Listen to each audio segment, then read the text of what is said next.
Hello everyone. In this video, we will talk about SOUN stock and the key levels to watch October 21, 2025. In previous trading session, the stock formed a bearish candle. So the first key support level is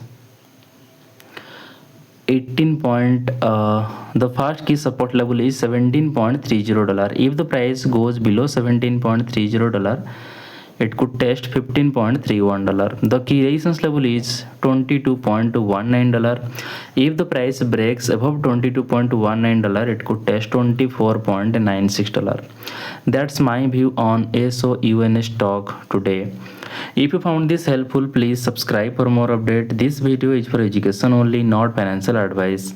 Always do your own research before investing. Thanks for watching.